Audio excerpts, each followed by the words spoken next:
Hey there, Banditos. Welcome to the latest Wednesday episode of the Dollar Bin Bandits, where, as always, we fling open the doors of your local comic book shop and bring you interviews with your favorite comic book creators of yesterday and today. And today in our area, it's a nice, warm, snowy day.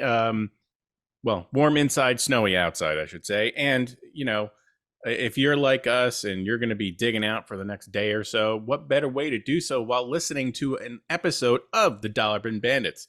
But before we bring you the latest and greatest interview that we have for you, let's introduce ourselves. My name is Joe Marcello. I'm Warren Phillips. And today we're bringing you an interview with a couple of returning guests. Two guys that have made a career for themselves in comic books, but are best friends, have been doing it for years. No, we're not talking about the Dollar Bin Bandits. We're talking about none other than Paul Kupperberg and Paul Levitz. Look, you guys know them from previous episodes. You know them from all their amazing work at DC and beyond. And we're bringing you our interview with the two of them together. Yeah, it's really interesting to see how they started out as kids reading comics together, put together their own fanzines, moved into the comic book industry, and from there just blossomed. I mean, Paul becoming head of DC Comics, Paul Levitz, I should say, becoming head of DC Comics, Paul Kupperberg becoming one of the most beloved comic writers in DC history, covering all sorts of issues. To get them together to hear their stories about growing up and things they shared within the industry was just absolutely fascinating. And I think you're going to love it too. So here we go. It's Paul and Paul. Well, we usually ask about how you got into comics, but we've covered that. So this time around, we're going to ask to kick it off how you guys met each other. Well, we met at junior high school at Meyer Levin Junior High School in Brooklyn, New York. We were in ninth grade. There was hardly anybody in that school that read comic books that I knew of. Yeah. But I had one friend, a guy named Steve Guillory, who lived across the street from me, and he came to me one day and said, "Hey, I met this other guy who likes comic books." And we met in the lunchroom a few days later, and that was it. Anything as an alternative to eating in the lunchroom was constructive. Yeah. Well, you and food anyway, so. It's true. It could be worse. I could have been going home to eat my mother's cooking. Oh, no. So you both worked, I think, professionally, maybe for the first time together on the fanzine, The Comics Reader, in the early 70s. Is that right? I wouldn't call it professional, but. And I'm not sure that's the first. I mean, were we behind the counter at my friend's bookstore before that? I think probably. Oh, sure. Yeah. So that was a used bookstore that had really a deep selection of old comics. A lot of them at discount prices because collectability hadn't gotten crazy, and a fair number of them at the high prices of those days. The $5 and $10 Golden Age books, things like that. Yeah. And we had both been regular shoppers there, along with many of the other Brooklyn kids of our generation who would go into comics eventually. But one way or another, we talked ourselves behind the counter on some occasions, taking our pay in I think mostly in old Marvels at that point. Yeah. But I'd bring out the giant box of fairly decent condition copies of Tales of Suspense or something, and your day's wage might be two or three issues of that for moving some stuff around and sweeping the floor and other such high class tasks that we were competent to do. Yeah, Not bad compensation. It was an amazing bookstore because not only did it have all those great comics, but the selection of books was just as wide as you could hope for. They had tons of used paperbacks and quarter. I mean, everything was 25 and 50 cents in those days. And I picked up. You would pick up anything to read if it was 25 cents. And I think we probably both picked up a lot of authors there for the first time, just because why not? I was just rereading an old history of the Rothschild family, beat up copy. I've had knew I'd had the book forever, and I opened it up, and it's got the 50-cent mark on it in Yeah, pencil. Dottie's handwriting, yeah. Takes you And- back. And how did you make both of you make your way from the shop to developing the comics reader? Well, we started with something that was even cruder than our initial work on the comic reader. We did fanzines that were, it was essentially an Avengers checklist that was reproduced in Xerox. Hmm. 1968, I guess, 69? 69 probably. 69, You know, yeah. You have to remember, as opposed to the comics, Grand Comics Database or Mike's Amazing World or any of the Wikipedia resources that are easily available, nobody knew anything at that point. And I won't describe it as an act of scholarship because we weren't. But just compiling when a different Avenger joined, when a different Avenger left kind of thing, or what the story titles were of the various issues, was a net increase in the amount of information. We weren't the only kids doing that. There were some older kids doing it in much more sophisticated fashion. George Olaszewski in Canada, Jerry Bales. Yeah. You know, slowly but surely, all this information was beginning to come together, and many of us were useful mainly as indexers. It wasn't that we had any analytical ability of what the thing was. You know, Paul was better than I was at identifying an artist or an inker. He's always had a better eye for that than I've had. You know, lots of the material wasn't credited. Who actually inked this issue of this book? Particularly the early Marvels or almost anything at DC in those years was uncredited. And you sort of fumbled around it together and slowly began to say, oh, no, that's Kurt Swan, that's Al Plastino, that's Wayne Boring. Frankly, anyone with better vision than I've got should be able to see that difference in about 3 seconds flat. But nobody even knew the names of the people on any regular basis. And all of this information was beginning to come together, and we did our own little fumbling efforts of putting little bits of it into the process. Nobody read it. But the total press run, if you want to call it that, might have been 10 copies, thank God. Since Paul is an evil human being and has put some of it online over the years. No one would see it now to be able to blackmail us. Yes. No, I figured to get it out in the open and just, you know, let it be out there.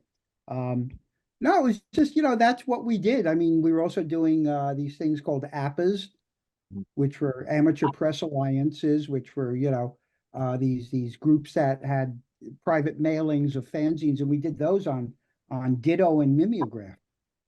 You know, which are technologies that you know, Mercifully gone.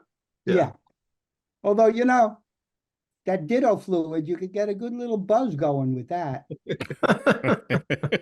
You were a much better connoisseur of buzzes than I was. Well, you know, everybody needs a specialty. There you go. Do either of you have any of those original, you know, Xerox copies? Yeah. Oh, sure. I only have digital survivors of the early ones. I gave you the original pages to the first one. Yeah, somewhere. Yeah. I had saved the original, you know, typewritten things that we pasted up and put together of that first fanzine, and I gave it to Paul on a landmark birthday many years ago, but probably another landmark coming up. So who was the first to decide to make a career in comics, and that person's decision influenced the other?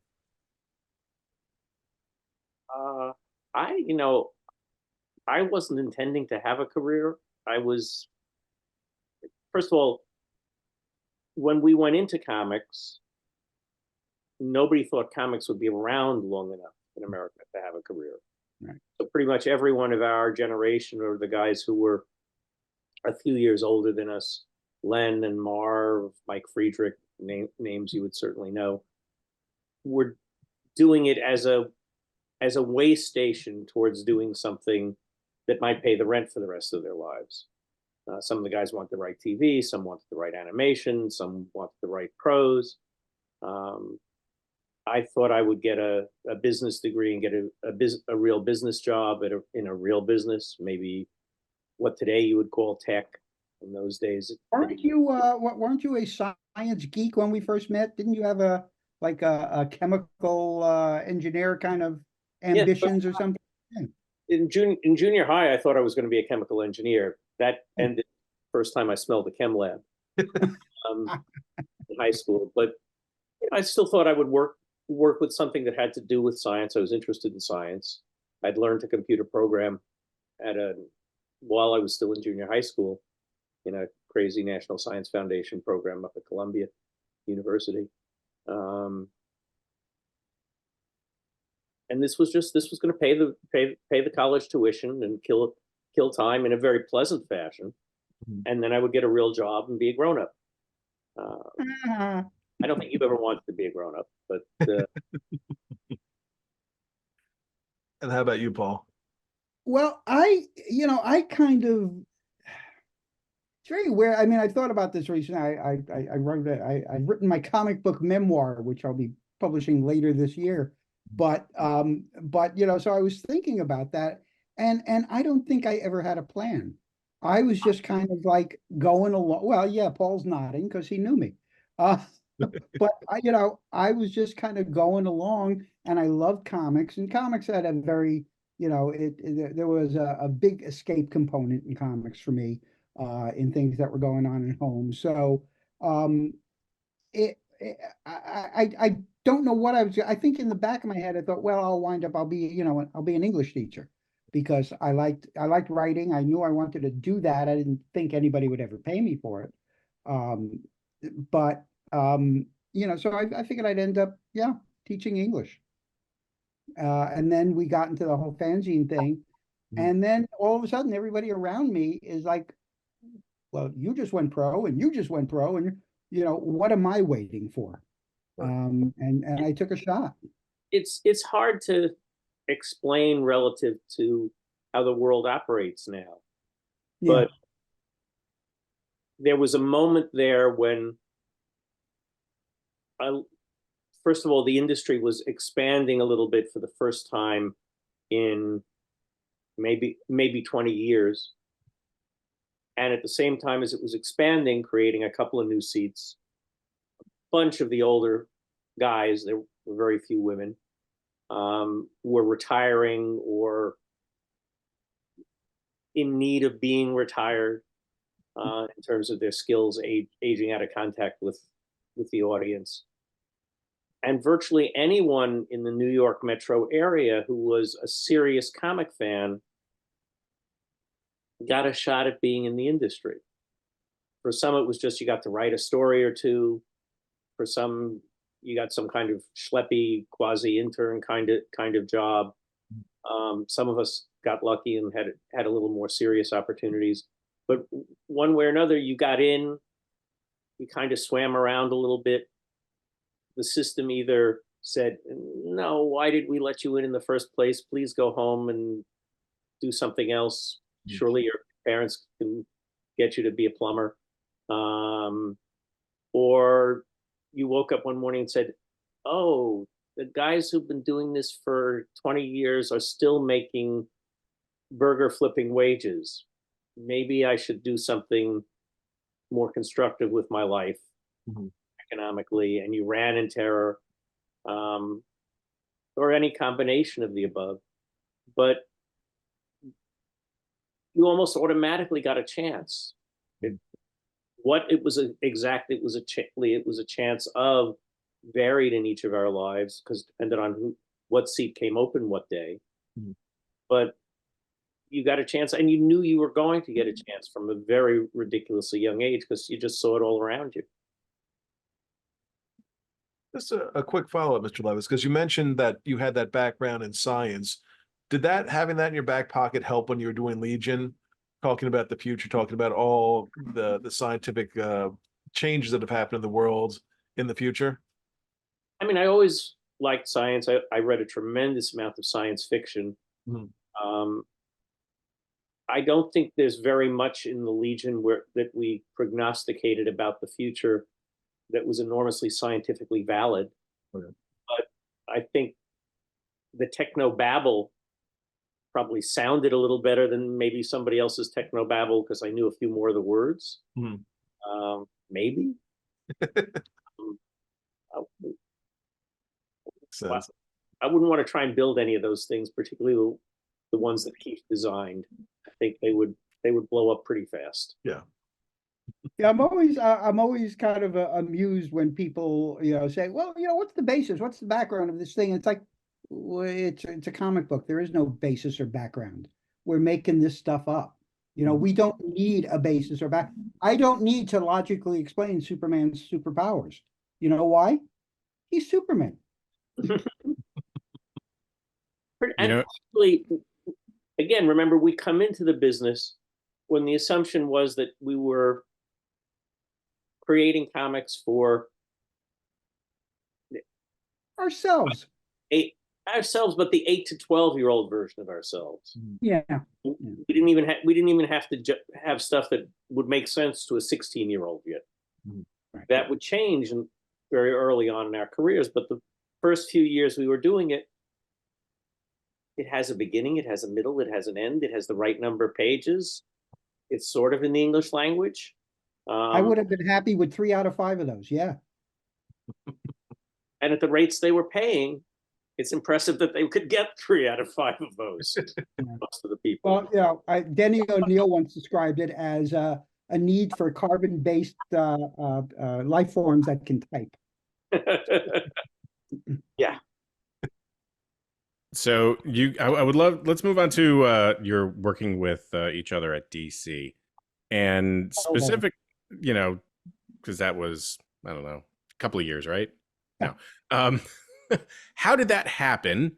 And what was it like with you two working together? What kind of hijinks and shenanigans did you guys get into? It was DC Comics. There were no hijinks and shenanigans. What? This was like, Marvel Comics was like a zoo. I talked to my Marvel friends and you hear what was going on there. And it's like, how the hell did you ever get any work done? Oh, that explains the schedule.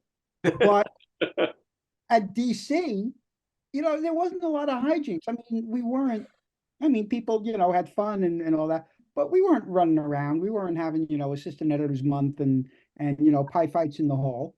It was, especially when we first got there, my God, Sal Harrison, right there, 2 words that will stop you from having fun.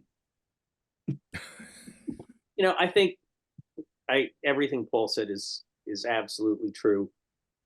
He was a little more afraid of Saul than I was, but Saul had an issue with Paul's older brother, and Saul said to me after I was hired, I was working as the assistant to the public relations director, and I did something, and Saul looked at me and Saul had Saul could give you a lizard stare that would just freeze you, and he said, I fired your brother and I don't much care for you. So yeah, I was a little afraid. Yeah, but at the time Saul was president of the company, so yeah. He actually could do that if he set his mind to it. Yes. Yeah, we worked together in a wide variety of combinations at DC. There was a period, what Paul just described, when he was working for Mike Gold and doing PR for the company. I was, I guess, ringmastering the editorial department, running the deadlines, editing a handful of titles, doing some odd business tasks. There was a period a couple of years after that when I was managing the business side of the company, when I dragged Paul in to fill in our early efforts in the direct market and communication. What was that, 6 months or a year, something like that? A year, yeah. So in 83, 82, 83, 82, 83. 81 or 82. Yeah. And then, a number of years later, he came on the editorial staff, but then there were buffers between us. He was working for somebody who was working for somebody who had something to do with me. And, we'd run into each other in the halls, and the younger members of the staff were enormously confused by the way he could talk to me. We'd be in an editorial meeting or something, and he'd give me shit. It's the way friends do with each other.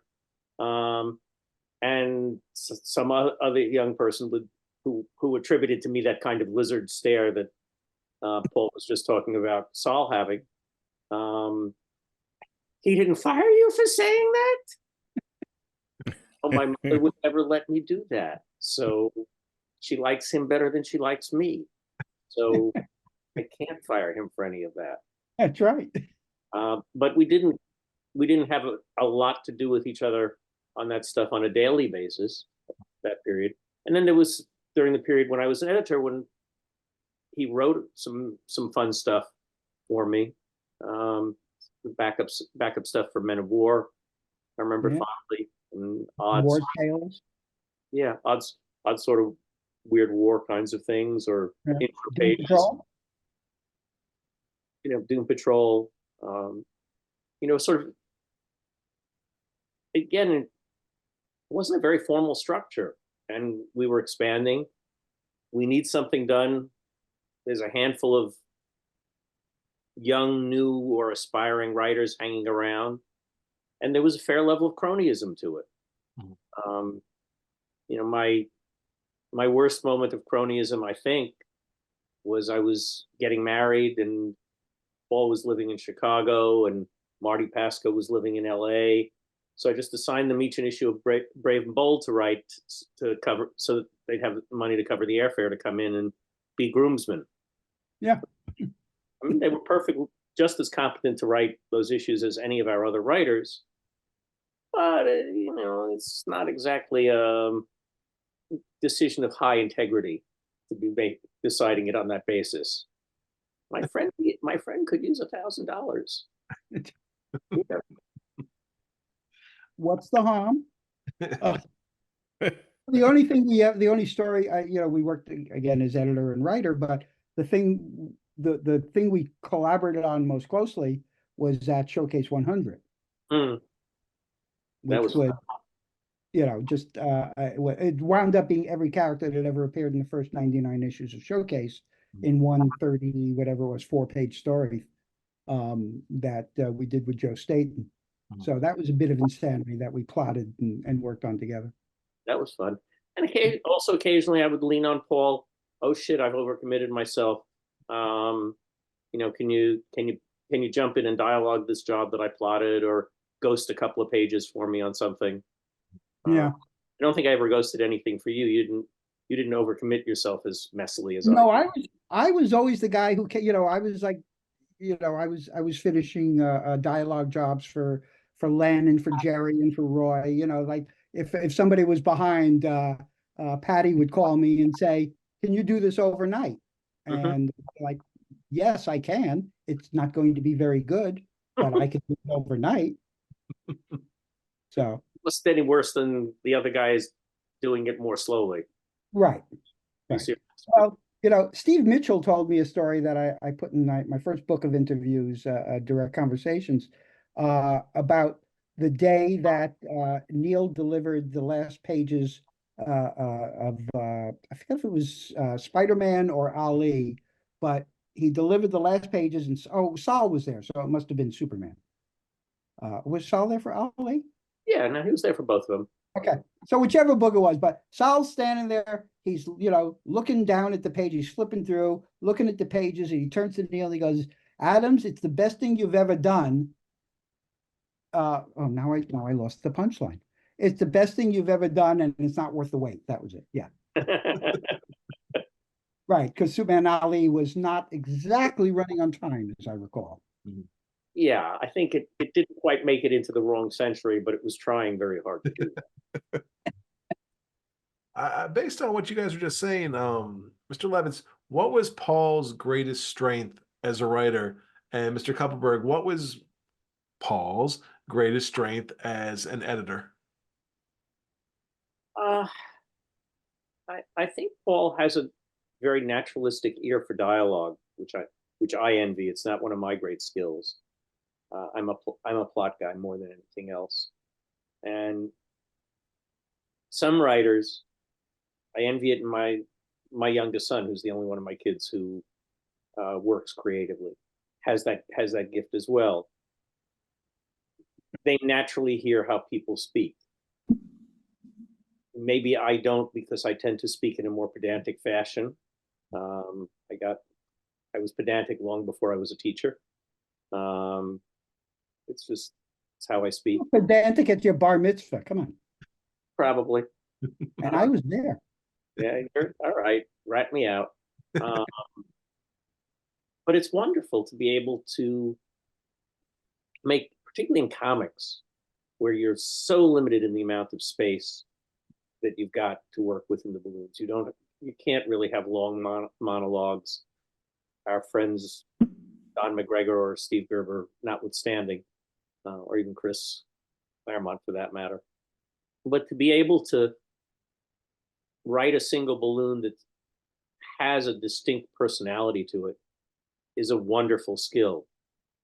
I do it sometimes. I'm proud of the times when it works, but I am not consistently wonderful at that, and it's never particularly easy for me. And I think it came very naturally to Paul, and as a skill. Thank you. Yeah, thank you. I appreciate that.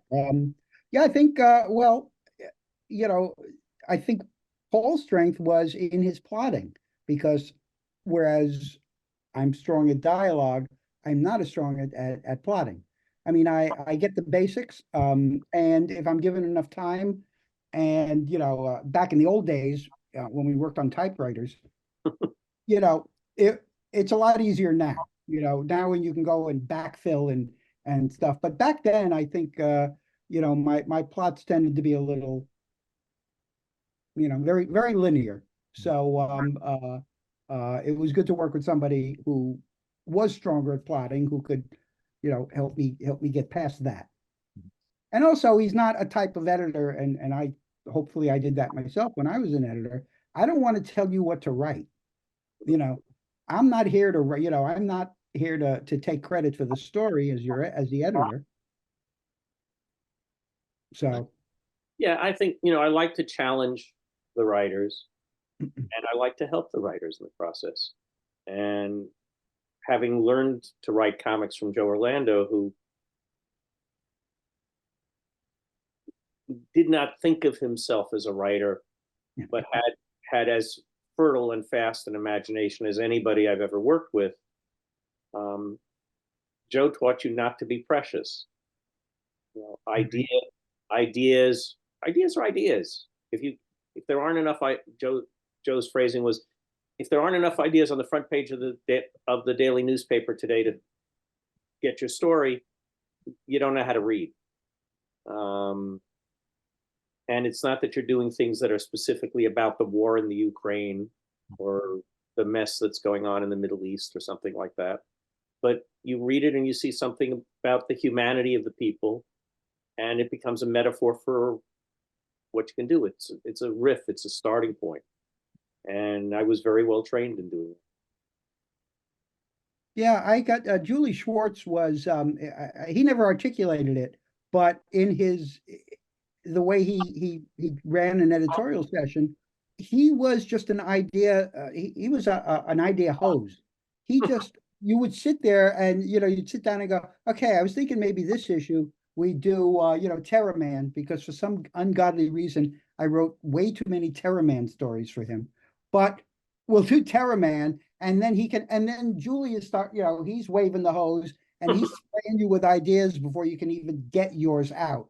But once you get over being intimidated by the fact that you've got Julie Schwartz telling you what to write, you realize he's riffing and he's sharing that with you. And you're free to give and take whatever you can. But after he came to trust me as a writer, he wouldn't tell me what to write, although he did it first. But he would just let me go. After that, once he knew I could do it, he wasn't, he turned down the hose a bit. So we've been dancing around it a little bit. My next question, which is around No, the love child is not ours, really. You okay. can say, honestly. Check. I'll cancel that. Okay. All right. Well, something like a love child, which is co-writing, which even though you've talked a little bit about ghostwriting here, doing a little bit of dialogue over some plot, have you ever both worked together from the inception of a project as co-writers? And if not, how do you think that would go if you ever did so? Well, I mean, the Showcase 100 was that. Yeah, But I think that's the only time we did it that way.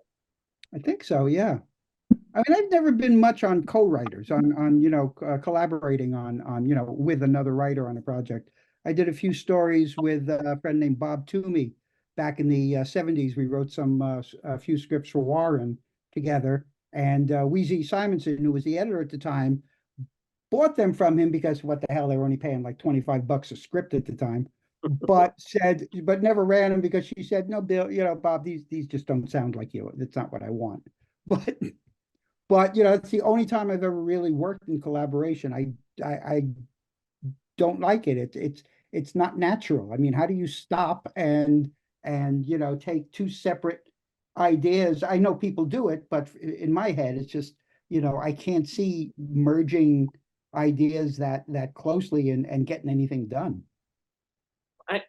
Comics start out collaboratively in the collaboration between the writer and the artist. And I wrote probably the majority of my stories in quote unquote the Marvel style, the plot and then dialogue separately, which gave the Did you really write them? Did you really write them in collaboration with the artist, or did you write them and give it to the artist to draw? Because this whole have you ever worked with Jack Kirby? No, but he drew my scripts. It's well, it varied. I mean, Keith Giffen, Sonny Liu in more recent years, more to it. Even I just did that Avengers thing last year, and we get to the last issue, and Alan Davis says, "Nah, I don't like your ending," and he says, "I'm gonna fuck around with it this way." And I could I have yelled and screamed? Sure, but it probably made as much sense as the ending I had there, and so I dialogued over it, and it wasn't quite where he was, and it wasn't quite where I started, and hopefully nobody screamed too loudly. So there's certainly been artists with whom it was more collaborative than just, here, take this and draw this.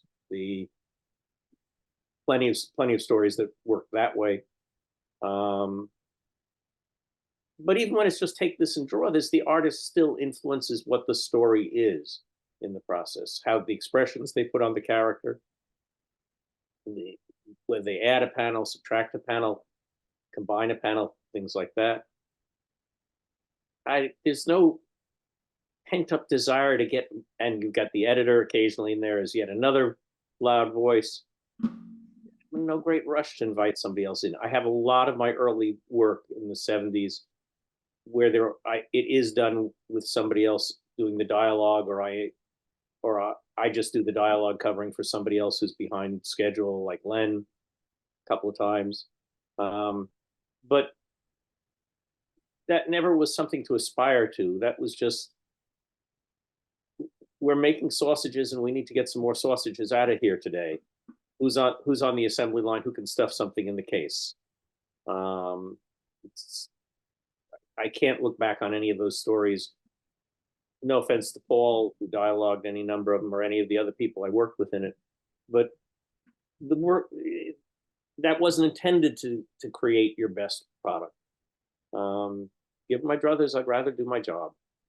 And when I came back to writing more seriously in that period in the 80s, I was with the determination that, no, I'm not doing that anymore. I'm not overcommitting myself.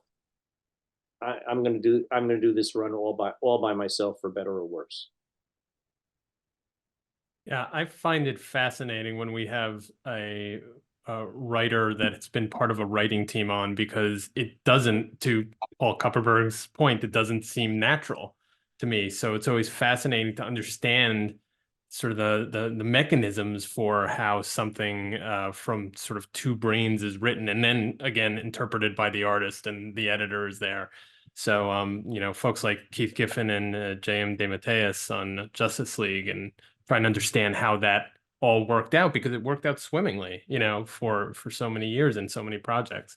But yeah, it's there's a little bit of, you know, something in the ether there that maybe is not quantifiable. Well, everybody's process is different. You know, everybody, you know, I have spoken to people and listened to how they work. And, you know, I'm sitting there smiling and nodding. And inside I'm going, what? No, that's stupid. Well, how can you possibly? And I'm sure they're listening to me and thinking the same thing. So, you know, it just.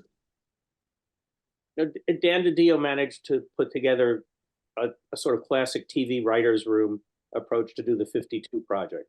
Yeah. And it worked effectively. The people didn't kill each other. The readers seemed to enjoy the end product. It was really the first time anybody's done it that dramatically in comics. The next couple of times he tried it, I don't think it worked nearly as well. One of those projects was one where they asked me to be on it.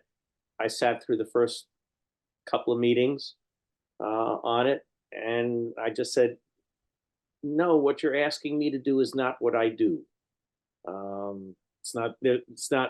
There's nothing morally wrong with it. There's nothing financially wrong with it.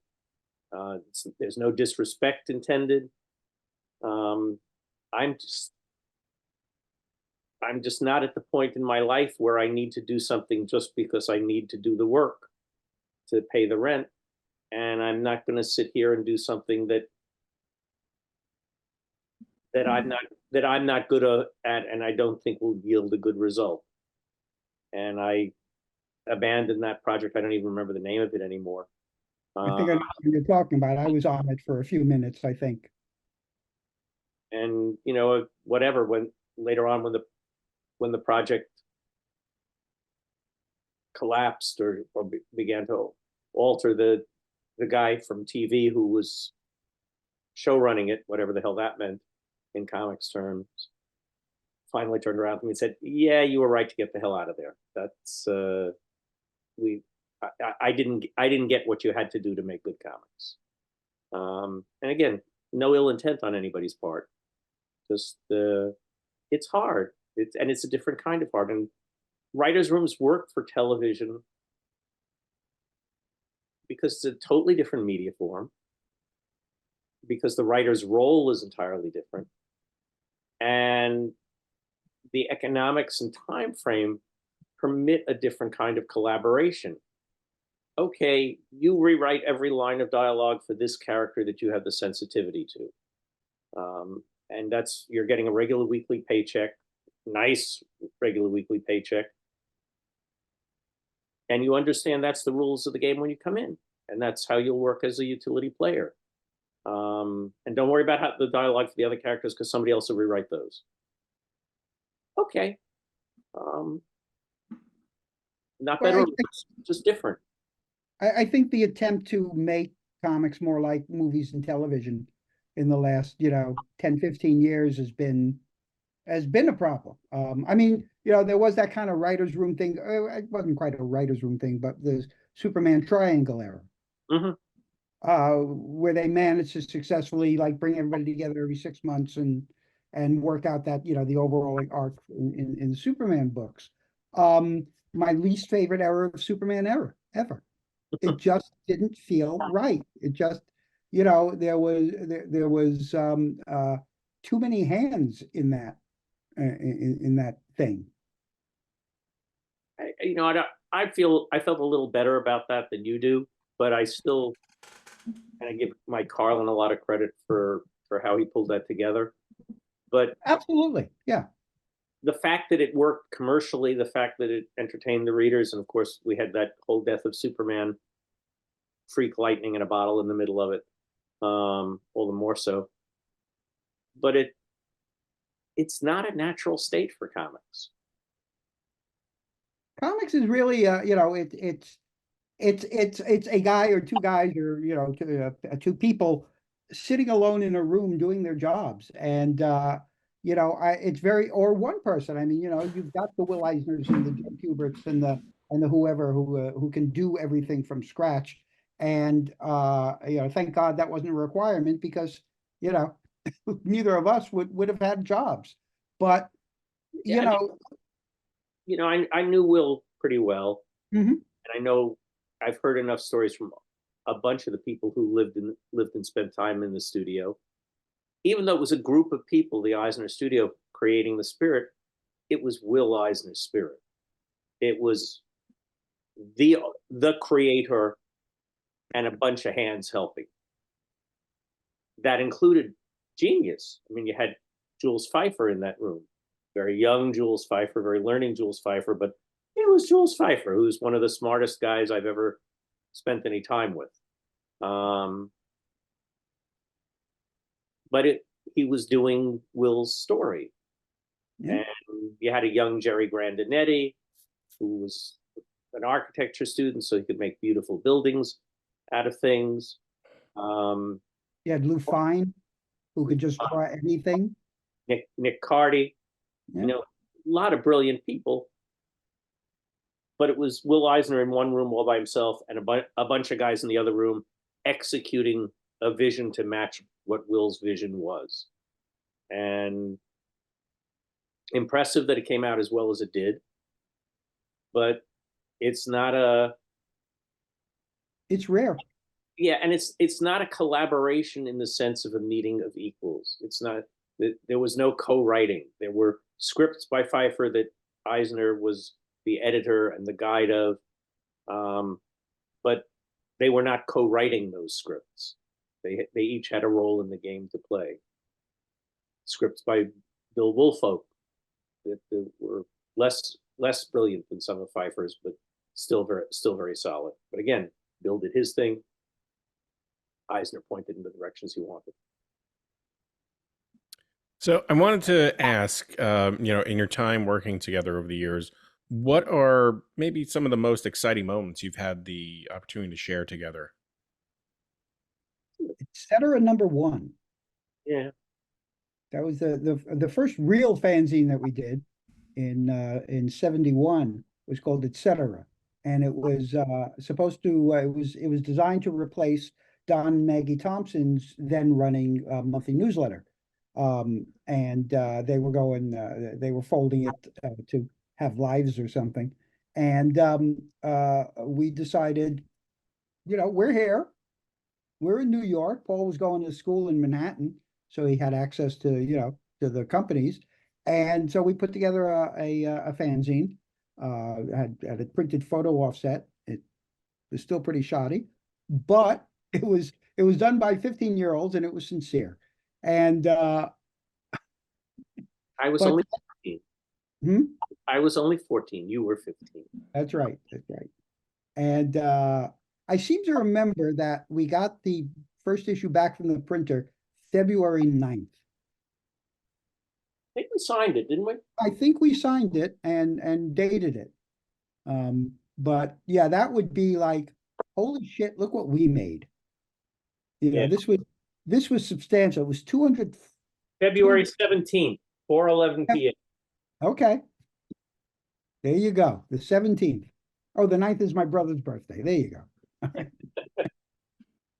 But yeah, that was it. We had, made this thing. We were just, literally kids working on his dining room table. With scissors and rubber cement and and graph paper. Yeah, you look at any of what was done in our fanzines that early time through the lens of people who've grown up with desktop publishing, and it looks like, so this is what happens when you put the monkeys in front of the typewriter. If you wait long enough, you get this. But by the standards of the time, it was okay. It wasn't graphically good. Gary Groth was doing much better. He was maybe a year or two older than we were. But that wasn't the point. We didn't. I don't think we particularly cared that much about that. But So much as a delivery, as a delivery system for the news. Yeah, it's and it worked. It built the relationships, the profession, the very small professional community at that time was pretty much all in New York. They liked the fact that somebody was saying when their work was coming out, because half the time the editors weren't telling them, and the editors weren't giving them comps, so they'd have to make sure they were buying them at the local newsstand. They like the fact that somebody cares whether I've done a story or not, and we amused them. The monkeys got up from the typewriter and were chattering around the office and wandering through. We weren't the cutest little kids, but we were the busiest little monkeys running around. Oh, that's nice. That's nice. Oh, Mr. Orlando. Yeah. Gee whiz, Mr. Boltonoff, why won't you talk to us? It's okay. No, but what I was saying was that they knew us, and you were already working there. Yeah. But it came up, and I would just go ahead in. Yeah. I was a fan, but I was allowed to hang out at the couch at the end of the hall. And, then when I started working there, you'd go up all the time anyway, just because you needed to pick up a check, which was twice a week in those days. You got to check if you turned in the work on Monday, you got to check on Wednesday. Turn in the work by Wednesday, you got to check on Friday.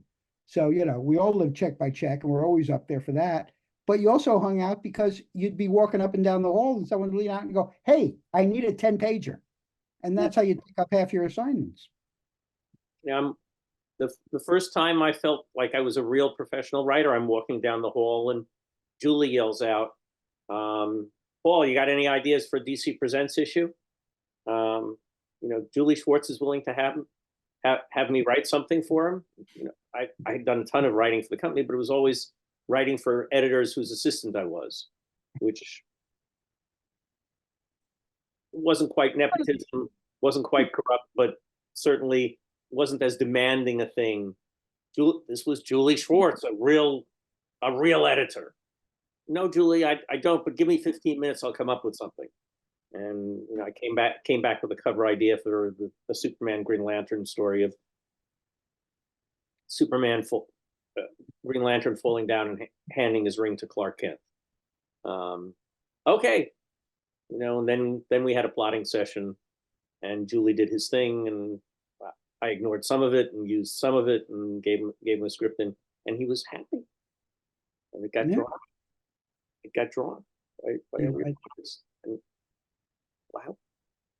Yeah, and Julie is that, a lot of people, everybody talks about the trilogy at Marvel of Stan and Jack and Steve, and yes, love their work, but for me, my trilogy was Schwartz and Fox and Infantino. Those were those were the people the creators I followed. I like the other stuff, but Carmen Infantino is in my top 5.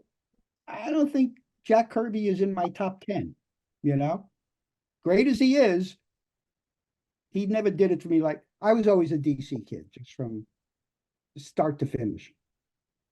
Yeah, we do tend to forget the history that Carmine beat out Jack for best artist in the early fan awards right at the beginning of Marvel, when he's doing some of his most interesting work at Marvel. But there was tremendous fan passion for Carmine in those days. Yeah, well, he was doing, he was, from my point of view, the most important comic book DC, one of the most important comics DC ever published was A Flash of Two Worlds. Sure. The company is still feeding off of the idea that was, put forth in that comic book. It's still, the multiverse is comics now. And that's where that was really born. So, plus, when you look at the newspaper that Barry Allen picks up when he first gets to Keystone City, and he goes, he sees where he's at, the date on the newspaper is June 14th, 1961, and my birthday is June 14th. So it was like, that was my fan birth moment. That was, I was 10 years old reading the story in the Flash Annual, and that was the moment where it was just like, they're talking to me. Directly to you. Yeah. Pretty awesome. I'd love to know each of your favorite works from the other. I would have to go. Doesn't like anything he did. Yeah, there is a presumption in there in that question. He's never actually read any of my stuff. I read the Doom Patrol stories because he did those for me. Right. They were okay. Those were okay for the time and the place and the person at that point writing them. Yes. I read very little of the stuff that you did for Julie, which was he was probably the largest customer. Yeah. For a long time. For a few years there, yeah. After that, I did the Checkmate and Vigilante and, the Arion stuff. Yeah. A couple of the Vigilantes were fun, and then some of the Arion stuff that you did with Jan. Yeah, you had some fun ideas in that. You used magic in an interesting way. I liked some of that. Oh.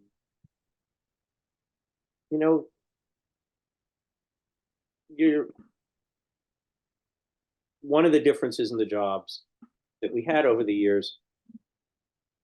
Both of us had an enormous amount of material pass through our hands. I mean, Paul in his years as an editor, as well as a writer. But for 5 or 6 years, I had to read everything DC published because I was doing some version of the direct currents material, either for the fanzine or for the literal direct currents or the Amazing World direct currents. And then for 30 years, 35 years maybe, literally everything from DC and pretty much everything from everywhere else is passing my desk. I mean, for many years, I had an arrangement with one of the distributors that I was receiving one copy of every comic that was published. Not to keep, God forbid, there's 40,000 comics here, which is way more than anybody needs to have in their life to start with, but at least to know what else was going on out there. When you're dealing with that flood of stuff, and even as a line editor, you're editing 6 or 8 books a month probably, but you're in the middle of a group of people producing 30 or 40 and their pages flying around, and somebody's walking in your office saying, see this cool thing, or, oh my God, see this hideous thing. You have a very jaundiced view of the material around you. And you can't have, or it's hard, for me at least, it's hard to have favorites in the same kind of fashion. You want to ask me about favorite stories from when I was 8 and 10 and 12 years old and reading the books? Absolutely. I remember it vividly. Some of them I remember where I bought them, which candy store. But the stuff as we're working through, it's just the tide's in, the tide's going out. That one looks good. That looks okay. Oh my God, why did we do that? How do we get to the next day? Paul Kupperberg, did you have anything that sticks out in? Again, I had to read a lot less than Paul did. But just because of my love of the characters, it's probably the JSA stuff. I just really, I love that Golden Age stuff. I love those characters. I really love what Paul and well, for a little bit, Wally Wood, and Joe Staten and Rick Estrada. That was really great stuff, and I enjoyed those stories. It was like, it was great to see those characters brought into the modern age, which was 50 years ago now, by the way, Paul. Yeah. But I was thinking recently, like, I see you see a lot of covers online. You go through Facebook or Instagram or whatever, and everybody's posting covers. And I realized that there was a certain point after I became a professional, that whereas I liked stuff and I was reading stuff, the magic had gone away. Again, what goes into the sausage, and it could still be a very tasty sausage, and you can enjoy it, but again, it's this whole flood of stuff, and it's hard to have this kind of same, Same the emotion. yeah. And there's a magic to comics when you're 12 years old. You're discovering something. You're discovering all these worlds, particularly the comics when we were 12. Maybe it's not even true for 12-year-olds today. I don't know. I don't think they read comics today. I think that we're back to having a pretty good kids comic business, although it's younger than 12 mostly. Yeah. And when I hear my students talk about their reaction to some of the material, I hear that same inner 12-year-old come out. But